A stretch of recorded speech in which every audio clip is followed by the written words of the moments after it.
From Melbourne to Sydney. Keesokan harinya, Atlas dan Naila langsung menjelajahi satu persatu tempat wisata yang ada di Melbourne. Mulai dari mengunjungi National Gallery of Victoria, Melbourne Zoo, Brighton Beach, hingga Sea Life Melbourne Aquarium, dan lainnya. Mereka menghabiskan waktu 2 hari untuk menjelajahi sudut kota Melbourne. Mereka berjalan bergandengan tangan mengambil foto dan video di tempat-tempat yang keren, mencicipi makanan-makanan yang unik di sana, dan mengobrol dengan candaan-candaan khas mereka. Ya, mereka seperti hendak menebus waktu 2 tahun yang pernah memisahkan mereka dulu. Mengganti dengan quality time terpanjang, tak hanya 24, 48 jam, atau 72 jam, melainkan seumur hidup selama mereka masih bisa bernafas. Di hari berikutnya, mereka terbang ke kota Sydney karena Atlas ingin mengajak Naila makan malam di Sydney Tower. Sensasi makan di ketinggian yang hampir mencapai 1000 kaki itu benar-benar terasa memacu adrenalin Naila. Dan untungnya Naila penyuka tantangan, sehingga ia dapat menikmati pengalaman barunya itu. Bola mata Naila tak henti berbinar menyoroti setiap sudut keindahan kota Sydney yang dapat terlihat dari ketinggian itu. Sementara Atlas juga tidak henti memandangi paras Naila. "Are you happy?" Atlas meletakkan jari-jarinya di atas punggung tangan Naila. "So happy," jawab Naila dengan senyum yang sumringah. Ia balas menggenggam tangan Atlas kemudian menciumnya berkali-kali. "Thank you udah bawa aku ke sini. Aku akan bawa kamu kemanapun yang kamu mau," balas Atlas. Tentu saja itu bukan gombalan semata. Atlas punya kemampuan lebih untuk mewujudkannya dan Naila sangat percaya dengan itu. Sebelum menuju hotel, mereka menyempatkan mampir di Paddy's Market untuk membeli oleh-oleh. Karena besok mereka akan kembali ke Indonesia, maka malam itu Naila sibuk mengepak barang-barang ke dalam kopernya. "Perasaan pas ke sini cuma bawa 1 koper, kok sekarang jadi 2 gini ya? Malah masih lebih 1 tas lagi." Naila bergumam sendiri. Ini kita yang kebanyakan beli oleh-oleh atau volume barang-barang kita yang jadi membesar ya, Atlas? "Kamu sih kebanyakan beli buku," sahut Atlas yang saat itu rebahan di atas kasur sambil mengotak-atik layar ponselnya. Sibuk pamer foto di grup cowok-cowok yang membuatnya dapat sumpah serapah dari Billy. Bukan karena ia tidak mau membantu Naila beberes, tapi Naila yang merasa pekerjaannya semakin lama jika dibantu oleh Atlas. "Nggak banyak kok, cuma 3 doang." "Iya, tapi satu bukunya tebal 500 halaman. Naila langsung memanyunkan bibirnya, merasa tidak punya pembelaan lain. Saat mengambil tote bag terakhir yang mereka bawa dari Paddy's Market tadi, Naila menemukan sesuatu yang kontan membuatnya mengernyit. Kaos kaki, tapi dari ukuran dan motifnya tampak terlalu kecil untuk ukuran kaki mereka. "Sayang, ini punya siapa?" tanya Naila sambil mendekati Atlas. Atlas menutup ponselnya agar lebih fokus bicara dengan istrinya itu. "Oh itu, tadi aku lihat kaos kakinya lucu, jadi ya udah aku beli aja." "Tapi buat apa? Ini kekecilan. Palingan yang masuk cuma jempol kaki kamu doang." "Memang bukan buat aku, tapi buat baby kita nanti." Atlas mengambil sebelah kaos kaki itu dari tangan Naila. "Dia kan juga harus dapat hadiah honeymoon, biar nggak sedih." Naila tersenyum mendengar ucapan Atlas. "Tapi kan babynya belum ada." "Bukan belum ada, tapi on proses." Atlas mencubit ujung hidung Naila. "Oh ya, nanti kalau misalnya kamu hamil, kita babymoonnya ke India ya." "Kamu kenapa sih terobsesi banget kayaknya sama India?" "Hehe, karena menurut aku India itu unik aja. Tradisinya kental, bangunan-bangunan di sana juga unik. Bisa jadi referensi juga buat proyek-proyek aku ke depannya," terang Atlas. "Kalau gitu mah namanya bukan baby moon, tapi studi banding." Sambil menyelam minum air sayang. Atlas mengusap rambut Naila. "Kalau kamu maunya kemana?" balas Atlas. Aku sebenarnya punya banyak list tempat yang pengen aku datangin sih, dan list-list kegiatan yang pengen aku lakuin. Tapi udah banyak yang terwujud juga. Salah satunya ke sini nih, ke Melbourne sama Sydney. Dan aku senang banget karena list itu terwujudnya sama kamu. Terus yang belum terwujud apa? Tanya Atlas. Banyaklah. Salah satunya, punya baby mungkin? Naila memancing sambil menaikkan alisnya. Atlas mesem-mesem. Jadi kamu udah siap punya baby? Sudah siap jadi seorang ibu? Atlas bertanya seperti itu karena di obrolan pranikah mereka, ia melihat Naila seperti punya kekhawatiran akan itu. Naila menganggukkan kepalanya dengan yakin. Awalnya aku memang takut sih, bukan takut hamil atau ngelahirinnya, tapi lebih takut gak bisa jadi ibu yang baik, gak bisa membesarkan anak-anakku nantinya dengan cara yang baik.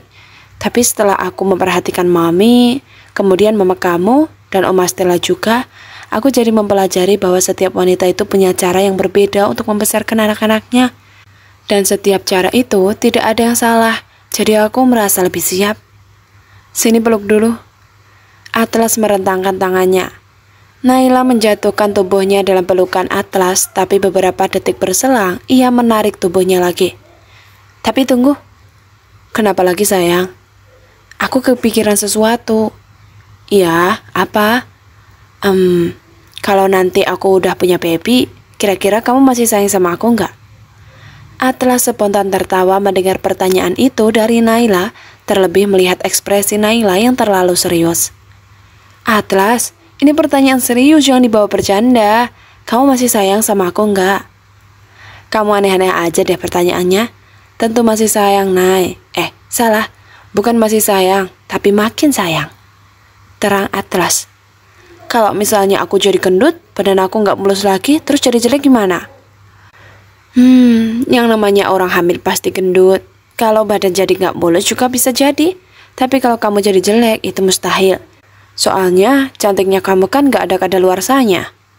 Ujar Atlas. Naila mesem-mesem. Sayang, aku mau jujur tentang sesuatu deh. Apa? Dulu, kalau kamu ngegombal, aku sering ngerasa geli. Tapi sekarang kok aku seneng ya? Kamu gombalin kayak gitu? Gombali lagi dong, suaminya Naila. Pinta Naila dengan ekspresi manja. Atlas tersenyum gemas. Ia jatuh cinta pada Naila mode sangar, gengsi, mandiri, dan serba bisa. Tapi Naila mode bucin dan manja ini juga tak kalah membuat Atlas gila. Kamu tahu nggak berapa nilai pi? Pi? Naila mengernyet. 3,14? 22/7? Iya, coba tebak. Kenapa nilai pi itu 22/7? Balas Atlas lagi. Naila mulai berpikir. Sebagai seseorang yang sudah menempuh pendidikan 17 tahun, terlebih dalam jurusannya yang berkaitan dengan angka-angka juga, Naila punya jawaban yang tepat untuk pertanyaan itu. Tapi instingnya mengatakan bahwa bukan itu yang diharapkan Atlas. Oh, aku tahu. Ujar Naila kemudian.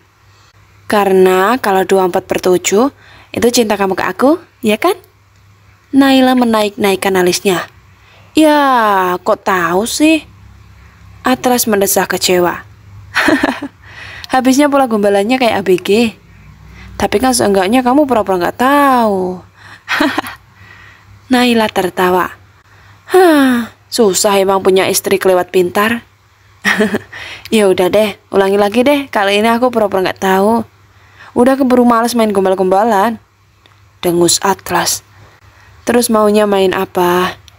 Balas Naila. Seketika itu juga Atlas langsung nyengir dengan tatapan penuh arti. Kita selama di Australia belum pernah begituan loh. Padahal tujuan kesini kan buat honeymoon. Masa honeymoon gak ada project bikin babynya? Aneh gak sih? Iya juga ya. Naila baru sadar bahwa kemarin-kemarin mereka terlalu asik jalan-jalan bak muda-mudi yang sedang pacaran. Sampai lupa dengan ritual suami istri. Tapi satu kali aja ya. Aku gak mau kejadian yang waktu di Jakarta itu terulang lagi. Aku gak mau lari-lari di airport bawa handuk basah di kepala.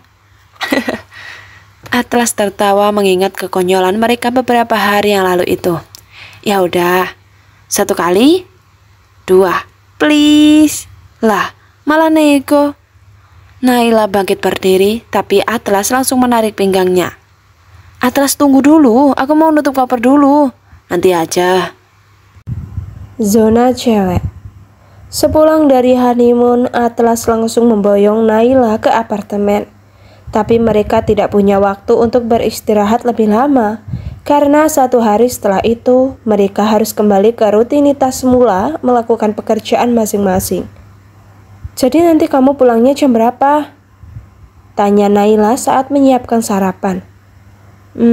Kayaknya malam. Soalnya ini kan hari pertama aku ngerjain proyek yang dikasih papa waktu itu. Jadi pasti akan banyak survei-survei dan meeting-meetingnya. Tapi nanti aku pasti akan ngabarin kamu, jawab Atlas. "Oh oke, gak apa-apa. Kamu fokus aja, jangan sampai ngecewain papa lagi. Oh iya, nanti sore aku boleh ajak anak-anak ke sini nggak? Mau makan-makan, sekalian ngasih oleh-oleh." "Boleh sayang," balas Atlas yang langsung membuat Naila tersenyum senang. Sayang, ini tolong kamu gorengin sosisnya sebentar, aku mau ke toilet dulu." Naila meninggalkan penggorengan dan lari ke toilet dengan buru-buru. "Ini mah, aku yang disuruh lanjutin masak namanya," gumam Atlas sambil melanjutkan pekerjaan istrinya itu.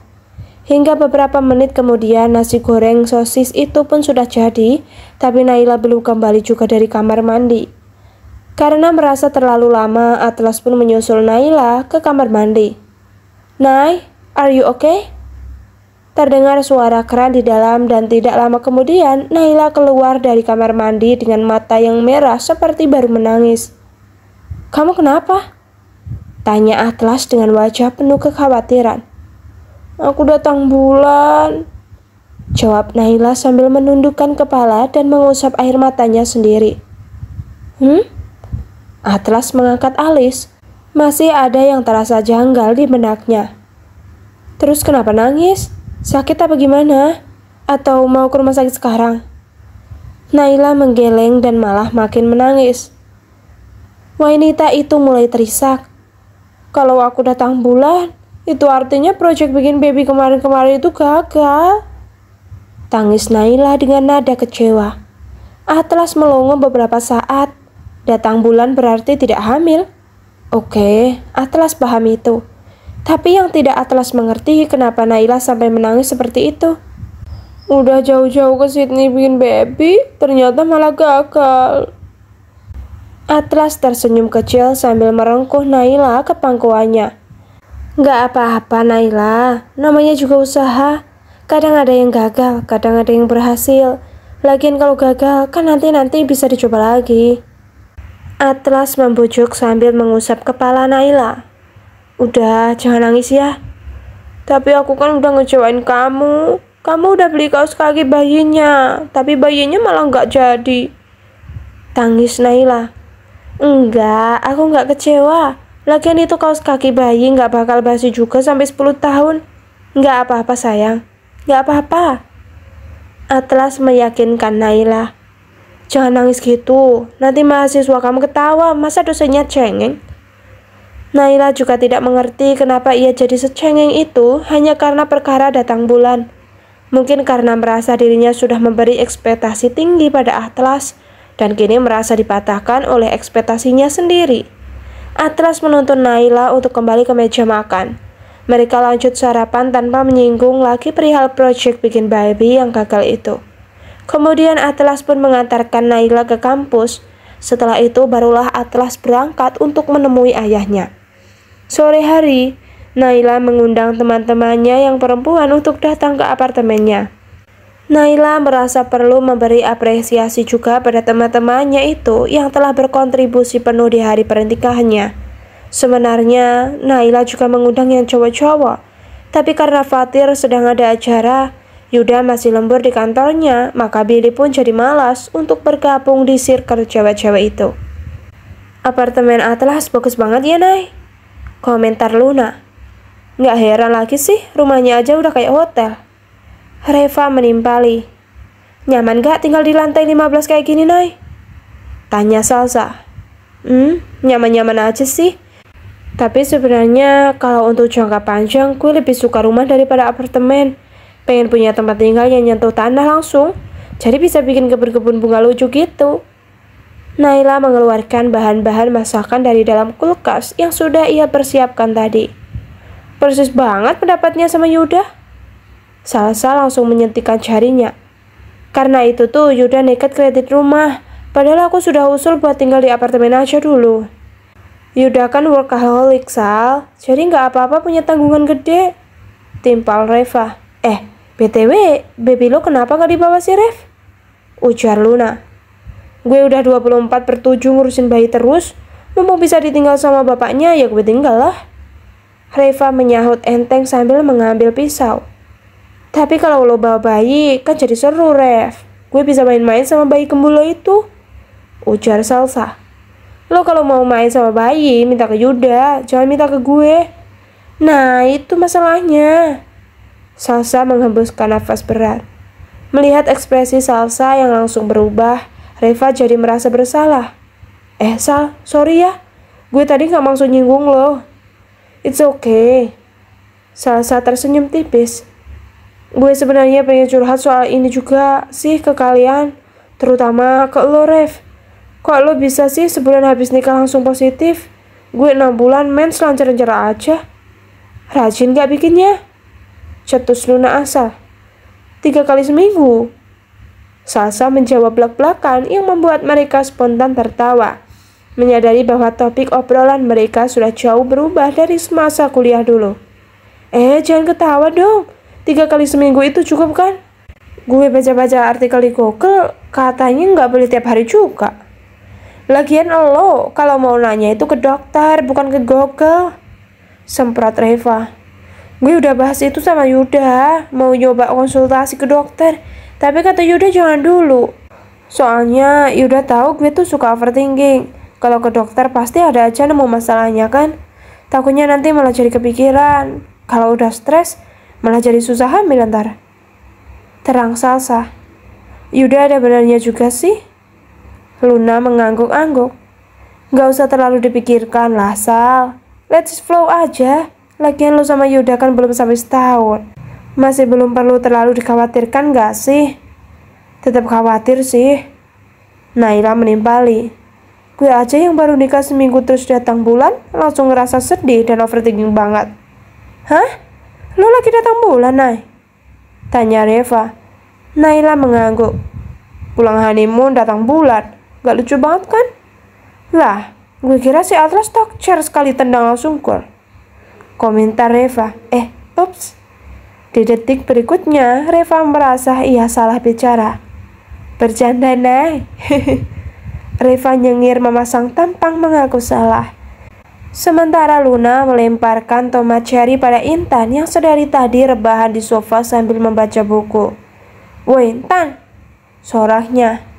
Naila ngajak ke sini tuh buat ngobrol. Lo kalau cuma mau baca buku sendiri mending di kosan aja. Ayo bantuin masak sini Tan. Kan lo yang makannya paling banyak. Reva turut menimpali. Duh, apaan sih? Ganggu aja deh. Kerutu Intan. Gue lagi baca buku seru tahu. Ini sok-sokan Intan baca buku.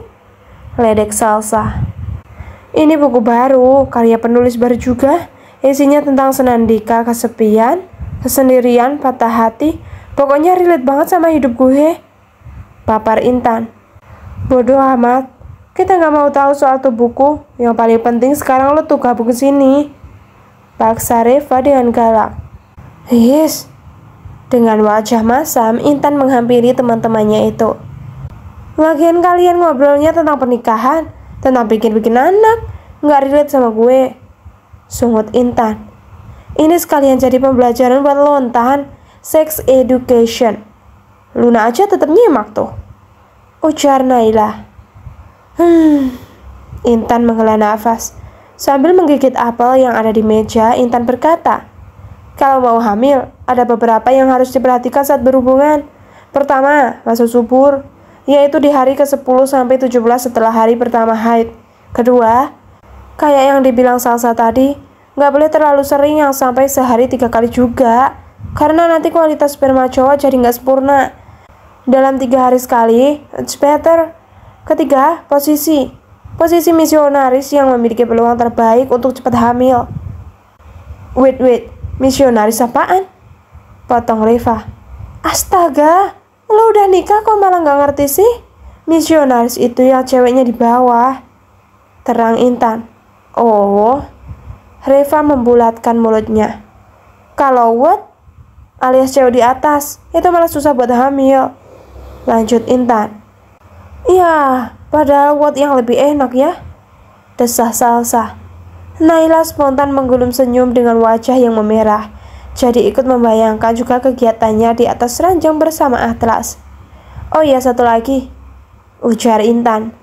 Gue pernah baca artikel, katanya kalau begituan pas sama-sama hot, alias sama-sama bergairah, itu juga memperbesar peluang buat hamil. Prok prok. Luna langsung menghadiahi tepuk tangan untuk Intan.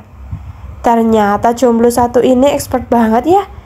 Kuliah sampai 10 semester, tapi kalau soal begituan malah kata banget kayaknya, ucap Luna setengah meledek. Gue sih sebenarnya udah siap secara fisik dan mental buat menikah.